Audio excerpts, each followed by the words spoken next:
I arrived on 420 at a rental cabin 2 miles from downtown Leavenworth in Washington state. First night, I heard a wood knock, as we're going to be about 10 p.m. Did not think much of it, rather than it being odd and startling me. Next evening, we were in the hot tub, about 8 p.m. Still light outside. My husband heard 2 wood knocks. I discounted it, stating likely deer. About an hour later, he went out to our car and heard another knock. At this point, I started to think maybe it was a Bigfoot, but actually hoping not. I went to bed around 10 p.m. and shortly after, I got into bed, still wide awake, and I heard a loud rock hitting the side of the wall behind my head. Then, heard another less loud rock sound hitting the wall of the bedroom next to me on the same wall. In the morning, I went out to see if I could find the rocks, and believe I did. There are not that many rocks on the ground, and the ones that were embedded into the ground. 2 rocks were lying on top of the ground and did not appear that they had been there long in the weather. There was a bigger rock on my bedroom side, and a smaller one on the other side. A follow-up investigation report was done by BFR investigator Jeff Sidebottom. Spoke with the witness, and she seems very credible.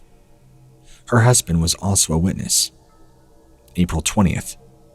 They arrived at the Bear Paw rental cabin near Leavenworth, Washington, on April 20th. The weather was hot and clear. The cabin sits higher up on a hill than the ones around it. There are 2 hills in the back that form a V shape down to the bottom behind the cabin. They went to bed around 10:30 p.m. The witness described hearing 1 loud distinct wood knock. April 21st. Weather was 70 degrees or so, sunny. They were sitting in the hot tub and playing some jazz music a bit loud, and she heard 2 loud distinct wood knocks. She believes these were within 50 feet or so of the hills behind the cabin. They would go to bed around 10 p.m., and around 10:30 p.m., a large rock hits the side of the bedroom wall. They were sleeping in separate rooms due to bad mattresses, and a large rock hit the side of the cabin on her husband's bedroom wall. The husband claimed he could hear something rustling loudly in the woods behind the cabin. He looked and saw 2 deer come to the base of the V, made by the hills, and then bolt back the way they came, as if spooked by something. That morning, the witness found a few rocks on top of the soil, while the others were embedded from sitting so long. Around 8:30 p.m., they were sitting inside and she had her back to the wall when a large rock hit the living room wall of the cabin. April 23rd. The weather was cloudy and a bit cooler now. The husband put apples out in different areas and did some wood knocks and tried some calls. They said no activity at all that day or night, other than seeing some wild turkey.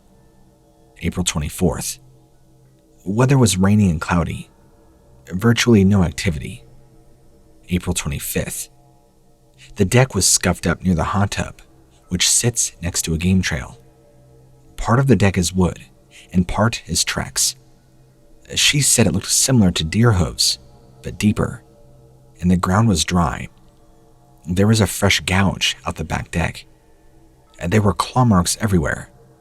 Some were thin and long, and she described them as 4 per print.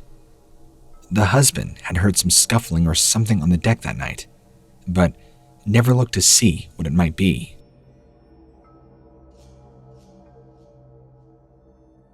When you enter Kingman County from east on 60th Street, our encounter was on the first bridge you come to. This creature was on the west bank, just north of the bridge. By the way, this happened May 17th of 2021, not even a month ago from this reporting. It was also pretty thickly wooded right there, but surrounded by farmland. I'm handicapped, so I can't walk to where he was, but my son could, but I didn't even think of it. It just happened a day before yesterday, and it's been raining at the time of writing this. A follow-up was done by BFRO investigator Matthew Moneymaker. I spoke with the witness, Patricia Parcel, and her son Adrian. She is 65 and lives in Belmont, Kansas with her son. They have lived in Belmont for 2 years or so, and lived in Kingsman before that. This brief sighting occurred 2 days ago, 5/17/21, right around 6 p.m. Her son was driving her back home from a doctor's appointment in Wichita. She spotted the figure as they were crossing the bridge over the South Fork of a river. They both saw the figure briefly, but she got a better look at it. She estimates it was 150 feet away from the bridge. He estimates 200. It was on the north side of the bridge and west of the river. It was across from the small island Visible. The location of the intersection signs is half a mile west of the bridge.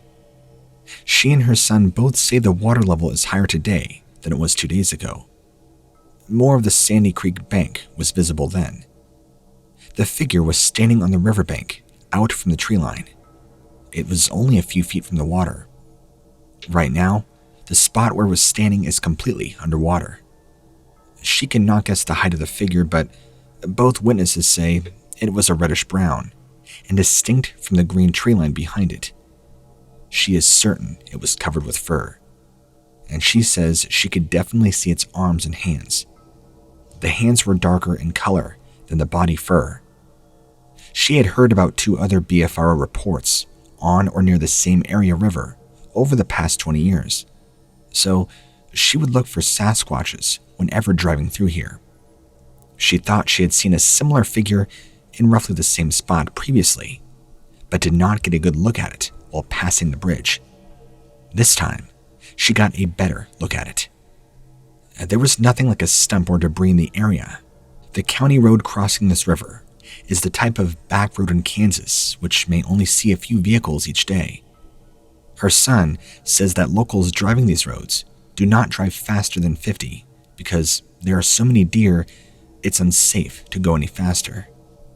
This location seems like a prime spot to look for tracks, etc.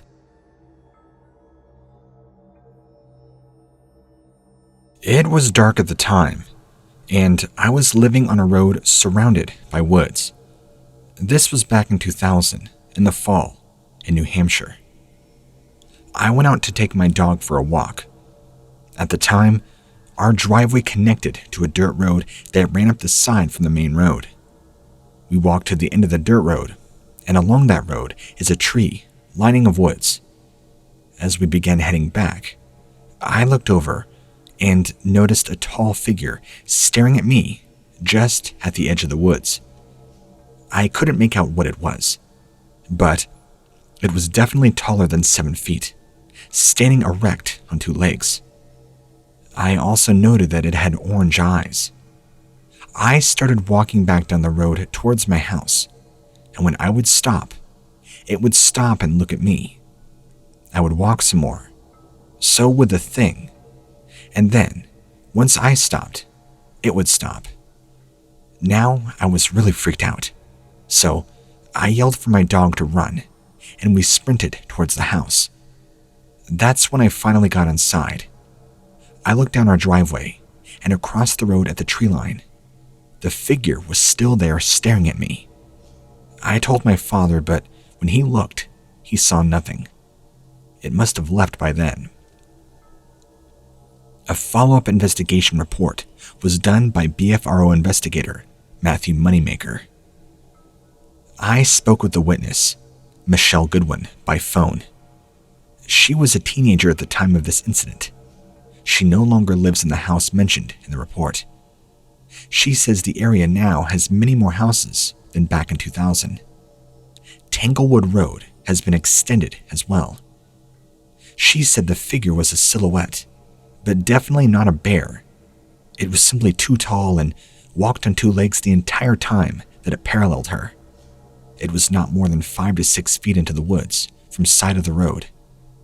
I asked about the eyes and whether they appeared to be glowing or just reflecting light. She said the eyes seemed to be glowing dimly, which is a common feature of many nighttime encounters. The color was somewhere between orange and yellow.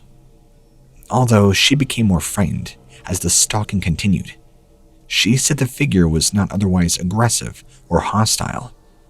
She knew very little about the Sasquatch Bigfoot subject at the time.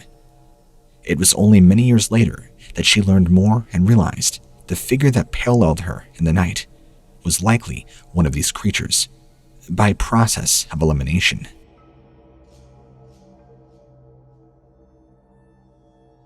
Alright, here we go.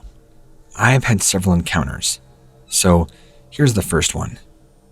I was walking with two friends, looking for one of the friend's brother, walking down the abandoned Lake Champlain and Moria Railroad track bed. It was approximately 1:30 a.m., June 25th, 1989. That's when we heard a god-awful screaming noise coming from over the bank on the south side of the old rail bed. Metal was being ripped and thrown. Over the bank, there were a series of junked-out cars, some Subarus and an early 60s Chevy station wagon. One of my friends uttered the obligatory, "What was that?" and the noises ceased, almost like it hurt us. The next thing we heard was the sound of something very large breaking through the heavy brush of the woods right below us. Before we knew it, it was up the bank and standing in front of us. In the dark, I could not see it, but I could tell that it was huge. There was a smell, as well, almost like crossing a dead skunk and a deep bog. Nasty. My buddies took off, leaving me, because I was slow to react. I was scared, but sort of curious. The thing, whatever it was right in front of me. I could feel its breath, hear it breathing. I was only there for a second or two and then started running.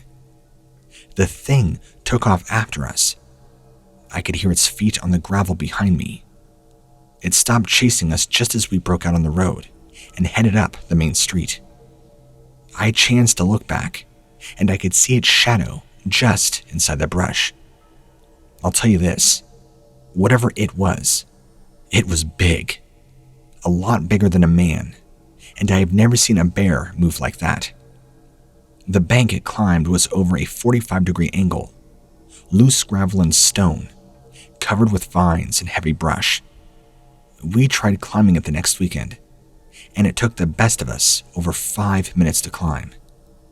At the time, we never bothered to look for tracks, but one interesting note that I stated above is that there were junked cars on the south side of the railbed, one of these being an early 60s station wagon, a big, heavy car.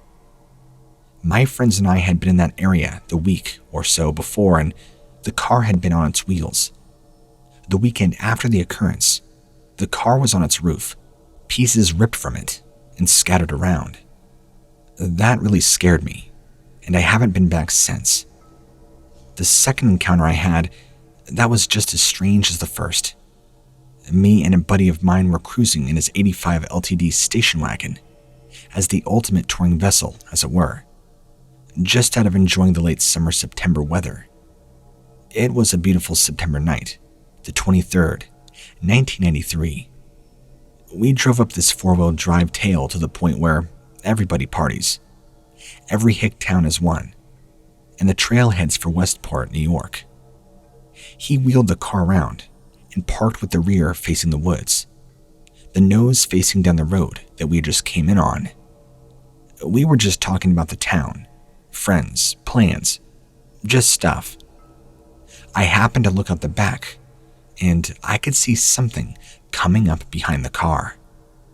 The LTD wagon had huge taillights, and there was no guard over the license plate light, so the back of the car lit the area up pretty nicely. This thing was big, black, and had its arm out like it was going to open the door on the driver's side. The part that scared me the most was the fact that the rear hatch of the wagon did not latch. It kind of just moved around, thumped and when you hit a bump, that sort of thing. It was one of those things Matt was always going to fix, but you know how us men are. Never did. Anyway, I looked at Matt and asked, "Did you lock the doors?"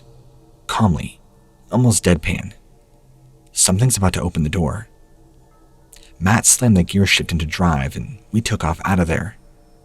I looked back and the thing stood up. It easily had to be over 7 feet tall. I mean, we're talking huge. Its eyes must have caught the taillight's glow because there was a red flicker in them. We never stopped until we got down to Port Henry, which is about 6 or 7 miles away. I live in a rural part of New York, just outside the blue line. I know what bears look like. I know how they behave. Each one of these encounters was no bear. I still don't know what to call each of them. It seems to fit the Sasquatch theory. But why in the middle of nowhere? Where I live, they already had the tourist hook. Lake Champlain. Each year, people with out-of-state plates flood the little town looking for the elusive critter. It's been almost 10 years since my first encounter and a scant 5 since my last. I'll tell you what, though. I still have no idea what exactly chased out of the woods we played in. The first encounter, though, we just had left Richie's house, went out looking for his brother. We were looking for his brother because he had gotten in a fight.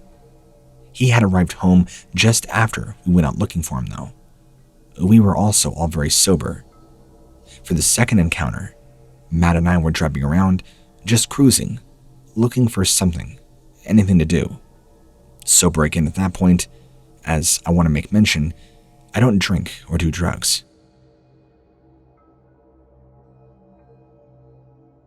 In August of 1996, myself and 6 friends were camping at Pine Pond in the lower Adirondack Lake region. It was around dusk, and my friend and I were fishing in our canoe. The other members of our party were at camp preparing supper, about a quarter mile away through the forest from our location on the canoe in the middle of the lake. My friend and I were speaking openly, not attempting to be quiet in any way. I was scanning the northern bank of the lake, which I knew quite well. That's when I noticed a strange shape on the edge of the woodline. It was about 50 yards away.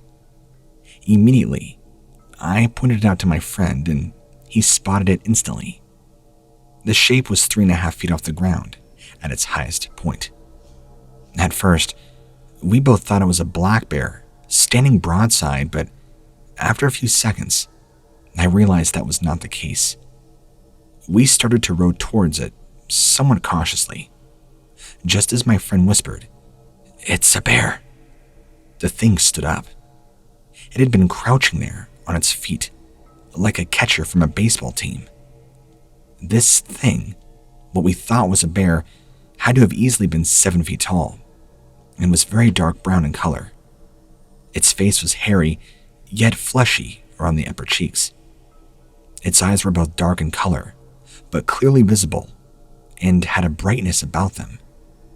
Upon talking afterwards, we both agreed that what we saw, the movements of its head and hands, it stood there for what seemed like 10 seconds looking at us.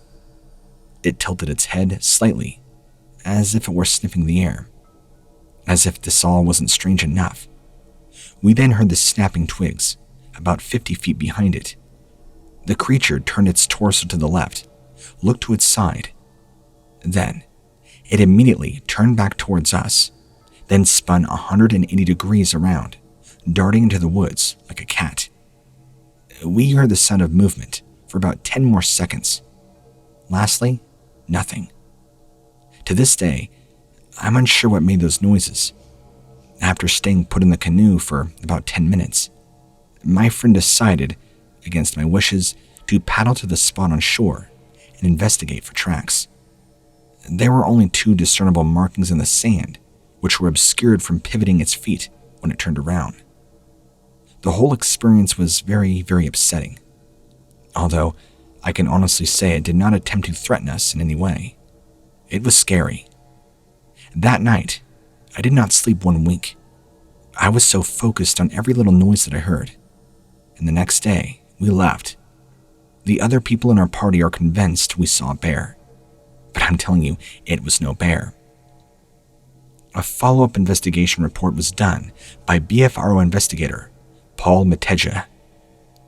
The witness and a friend were in a canoe fishing when they saw a dark object approximately 50 yards away along the northwest shoreline of Pine Pond. They thought it was a bear and began to row towards it. When they had closed the distance to about 40 feet, this creature stood up. Immediately realizing this was not a bear, they stopped rowing and paddled backwards. They observed it for about 25 more seconds. However, details of the creature's appearance were rather vague because it was standing in the shadows and light levels were low at that point in the day. The report states it was about 7 feet tall, but in retrospect, the witness believes it was a little less than that. It was very similar in size and moved in a fashion similar to the creature seen in the Patterson film. The witness is not sure what was making the noise behind the creature. It did not seem alarmed at all by the noise, but rather seemed to know what it was, and it was at this point it turned and left. Pine Pond is about 10 miles from Lake Placid, host of 1932 and 1980 Winter Olympic Games. I didn't have an encounter exactly, but we are the owners of a camp in a remote region of the Adirondack Mountains. The camp is only accessible by hiking to it. There rarely is ever anybody around our camp. We have found strange things that have occurred. The first, in fall of 2002, we went hiking for the day. When we get back, and we found a small pile of rocks at the back door. They were neatly stacked with a stick coming out of them. These rocks were not there when we left. They appeared to be deliberately stacked. We understand that these could not have been easily made by a human, but there's never anybody around up there. The fall of 2003. One night, around 7:30 p.m., dark, my wife and I went outside with 2 dogs. We smelled something very strong and musty, like nothing we smelt before. It wasn't the dogs or anything we could remotely identify. The 2 dogs got very antsy and begged to go inside right away. This was very strange and freaky. Now, these dogs are generally not scared dogs. They also are large dogs, about 80 pounds each. We had never seen them act this way, ever. When we bring them out at night or day, they run all over the woods. And this night, they wanted nothing to do with that. Almost like they smelled something that scared them. Number 3. The same exact thing happened. I went outside around 9:30 p.m. to relieve myself. While I was doing that, I hear a large, heavy stomping behind me. The stomping was loud and heavy, as if something was fleeing. But the strange part is it sounded like it made 4 to 5 bounds, then stopping. I heard nothing else after that. I looked around a little bit, but the happenings of this night made me uneasy. So I went inside and locked up the cabin.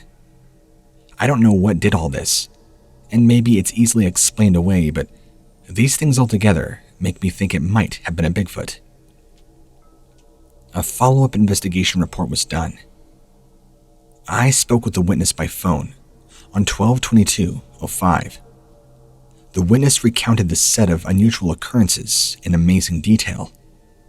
The remote cabin where the events took place has been in the family for over 70 years, and the witness's family typically stays there for a weekend or 2, at least once every fall. The cabin has no running water or electricity and requires a half-mile hike from the nearest road. Now, the first event took place in the late afternoon when the witness, his wife, and 2 young children and 3 adult relatives returned to the cabin after a day-long hike in the adjacent area. Nothing unusual took place during the hike, but upon returning to the cabin, the group observed a small rock pile and stick formation on the back porch steps. There were a total of 3 rocks, which the witness described as being relatively flat and smooth, and about the size of an adult hand. He reported that similar stones are found in abundance and scattered all throughout the immediate cabin area. No other events took place the remainder of the weekend. Approximately 1 year later, the family of 4 and 2 adult relatives was at the cabin for yet another October weekend retreat. In the early evening, the witness and his wife went out to the back porch of the cabin with their 2 family dogs. They both immediately smelt an unusual, strong, musky odor that the very witness described as a wet dog smell. They smelt their dogs and ruled out the odor as coming from them. Nothing further happened, and the couple decided to play it safe by going back inside after a few moments. Now, approximately 2 hours go by, and the witness went out the front door of the cabin, walked about 25 feet to the edge of the tree line. While standing there, the witness heard a very loud stomping sound, but it only lasted for a few seconds. But it shook the ground around him. The witness turned toward the sound, which he estimated to be coming from the base of a hillside, about 25 yards away. As soon as the witness turned, the sound ceased. The witness mentioned that although it was a windy night, the sound did not seem to be a falling tree branch. No vocalizations or strange smells were observed in that moment. No further events have taken place for the remainder of the family's stay. The witness mentioned seeing tree scrappings in an area about 6 feet off the ground, and that bear and deer are known to inhabit the area. The witness also mentioned an abundance of wild blueberry and blackberry bushes in the area that bear fruit in August and September. The witness and his immediate family have not been back to the cabin since 2003. These occurrences took place near Keene Valley, New York, within the Adirondack Park Reserve. The cabin is actually located near the Phelps Brook High Wilderness area, a recognized ancient forest area with a top elevation of 3,700 feet, comprised of balsam fir, red spruce, and mountain paper birch. Also nearby is the Marcy Swamp, also an ancient forest area. Vocalizations and sightings have been previously reported in the entire general area, central Essex County.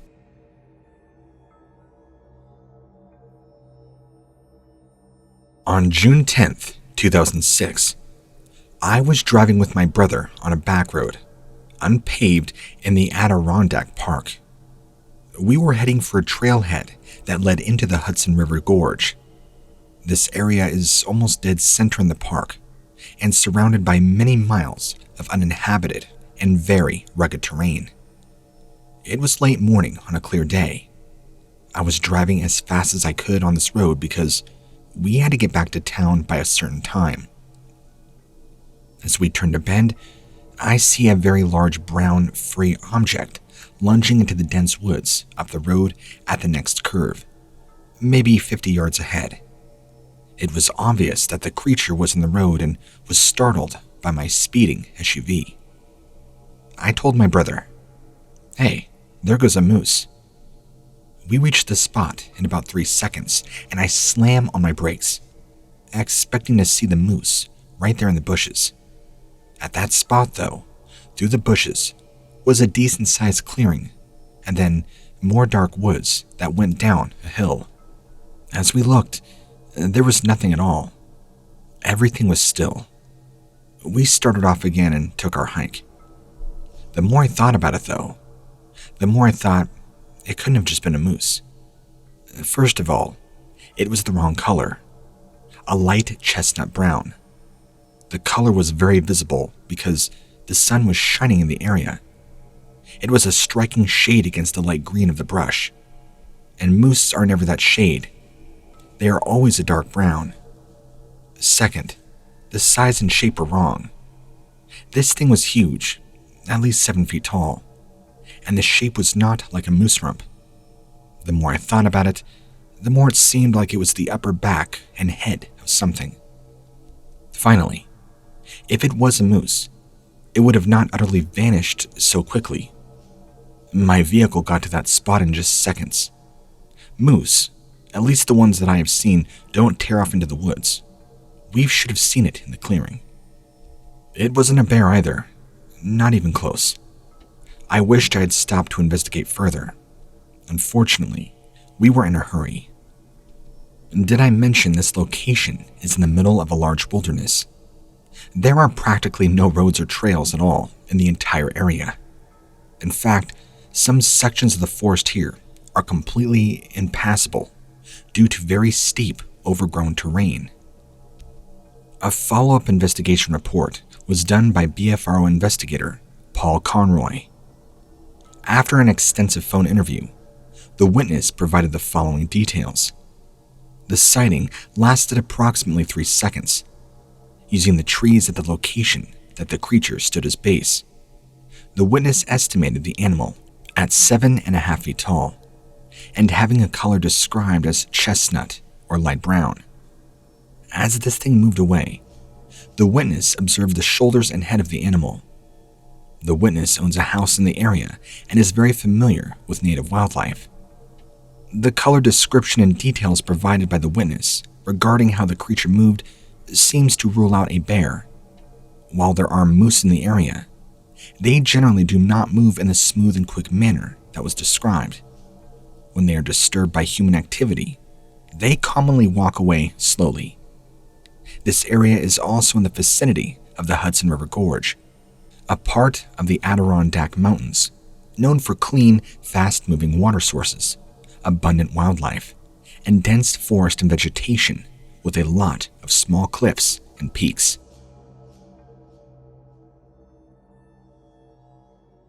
This is my Bigfoot sighting.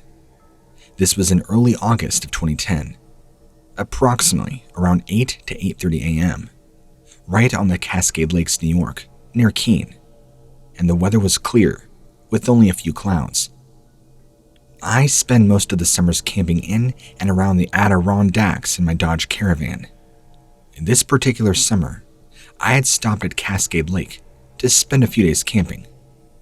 I had slept soundly the previous night and had woken up around 7 a.m. I decided to get up and start making my breakfast.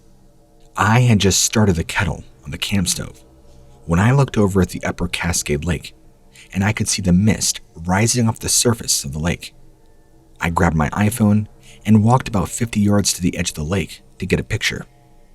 As I approached the break wall, that's when I noticed a dark brown object on the opposite side of the lake at the shoreline. At first, I couldn't make out what it was, but it seemed to be sitting at the water's edge. I then quickly realized it must have been a bear. The animal looked like it was doing something in the water with its paws, as I could hear a faint splashing sound. I thought it would be a good idea to get a picture, so I brought my iPhone up to my face level, tried to focus in on the animal. As I was focusing in, the animal stood up on 2 legs. I was startled and pulled down my phone to see this with my own eyes.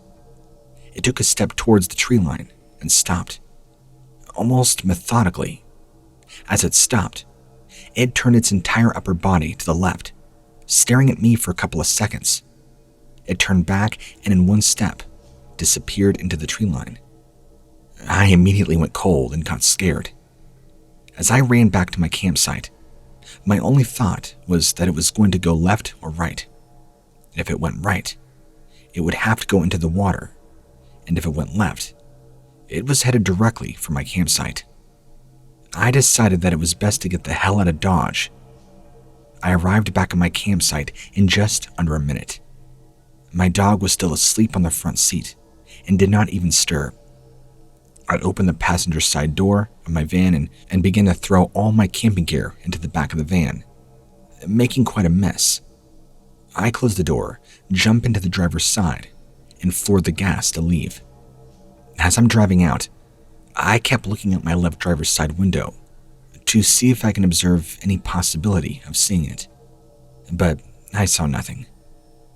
I drove all the way into Lake Placid, parked at a mall parking lot to try and gather my thoughts and think about what had taken place. It's easy to say that I was shaken up, and I kept replaying that experience over and over in my head, just trying to understand and make sense of what I had seen. Here are my observations. I could not ascertain its height exactly, due to the distance, but I would guess that it was approximately 7 to 8 feet tall, covered head to toe in shaggy, dark brown hair or fur. I could see the sunlight shining off its back as it turned to go into the tree line, and could see the brown coloration as it turned away from me. When it turned to stare at me, I could not make out any facial features, but I knew that it saw me. The upper body was massive and stocky like a football player's build was. It had very long arms and went well below its waist. I could also make out what I assume were the shape of hands. It walked upright and paused before slowly turning its upper body to look directly at me. It stared at me for approximately 5 to 10 seconds and turned back to face the tree line. It took about 1 to 2 more steps, then finally disappearing into the forest. I could see a couple of branches move after it went into the trees. It was then I decided to leave. I did not hear anything other than the initial splashing it made in the water with its hands when I first thought it was a bear. I did not return to the area until 3 years later with a friend to camp. Nothing has happened on subsequent trips to the area of Cascade Lake. I have had 2 other odd experiences in other areas of the 80Ks on other trips though.